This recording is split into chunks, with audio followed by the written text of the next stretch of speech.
ایک روایت مجھے یاد آتی ہے، میرے آقا صلی اللہ تعالی علیہ وسلم کا فرمان مبارک ہے کہ قیامت کے دن اللہ تبارک و تعالی کی بارگاہ میں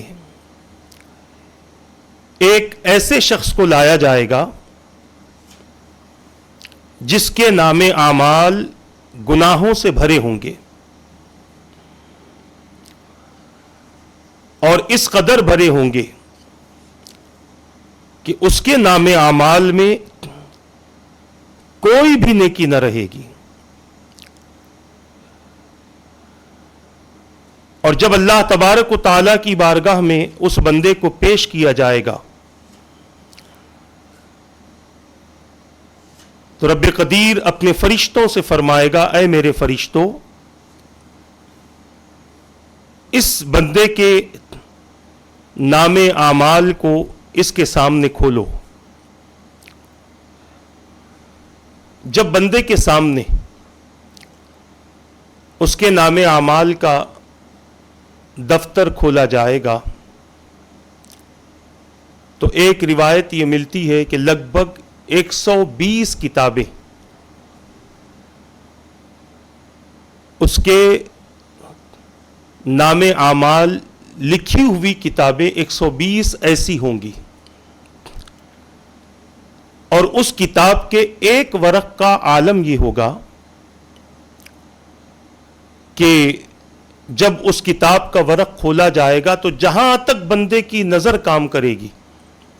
وہاں تک وہ ورق پہنچے گا، اور اس پورے ورق میں، یہ کتاب کا ایک ورق بتا رہا ہوں، اس پورے ورق میں اس کے گناہ لکھے جائیں گے اور اس کے گناہ اسے بتائے جائیں گے، اور اس طرح سے کئی کتابیں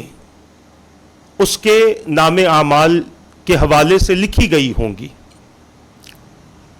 اللہ تبارک و تعالیٰ اپنے بندے سے فرمائے گا، اے میرے بندے، اپنا نام اعمال پڑھ لے۔ وہ بندہ اللہ تبارک و تعالیٰ کا حکم مان کر عرض کرے گا، مولا یہ میرا ہی نام اعمال ہے اور جو کچھ اس میں لکھا گیا ہے وہ حق ہی ہے، یقیناً میں نے اپنی زندگی غلطیوں میں گزاری، گناہوں میں گزاری۔ اب سوال یہ پیدا ہوتا ہے کہ ایک بندہ کم و بیش 60-70 سال کی زندگی گزارا ہوگا اور اس کے نام اعمال سے بھری ہوئی 120 کتابیں ہوں گی، اس کی وجہ کیا ہے؟ تو میں آپ سے عرض کروں، اس کی وجہ یہ ہے کہ بندہ جب گناہ کرتا ہے تو اس گناہ پر لوگوں کو گواہ بھی بناتا ہے، اور وہ گناہ کرنے کے بعد لوگوں کو اس گناہ کے کرنے کی خواہش لوگوں کے دلوں میں وہ پیدا کرتا ہے۔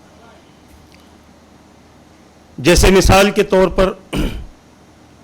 کسی نے کوئی پکچر دیکھی، آ کر دوسروں کے سامنے اس کی تعریف کرنے لگا،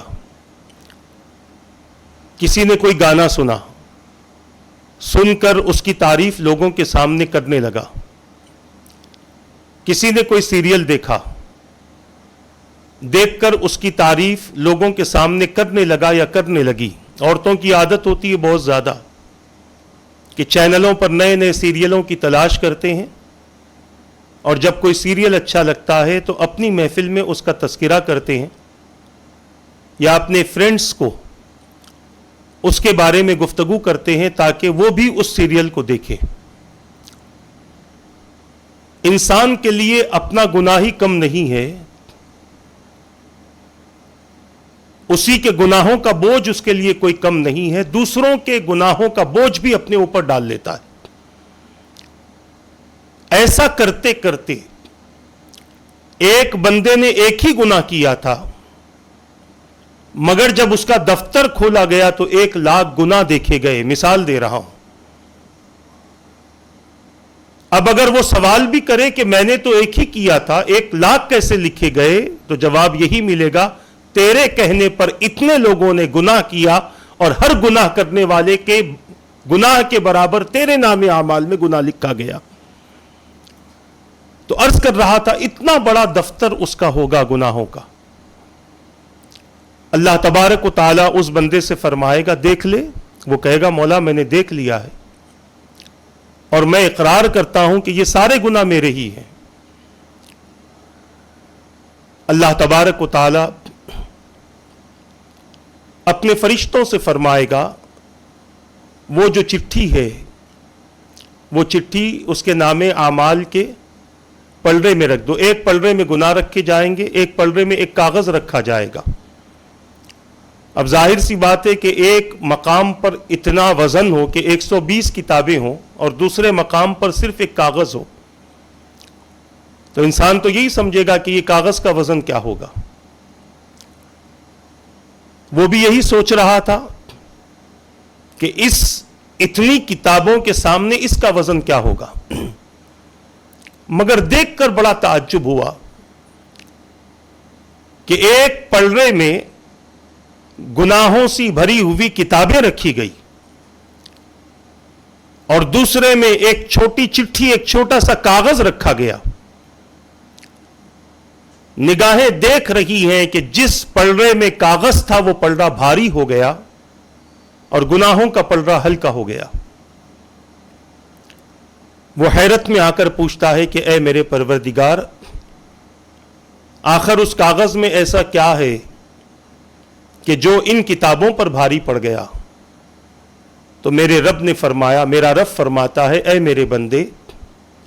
زندگی میں تو نے گناہ بہت کیے ہیں, بہت خطائیں کی ہیں, مگر ایک مرتبہ اخلاص کے ساتھ تو نے کلمہ طیبہ پڑھا تھا, اس کلمے کو آج کے دن کے لیے محفوظ کر دیا گیا اور یہی کلمہ تیری بخشش اور تیری نجات کا سبب بن گیا.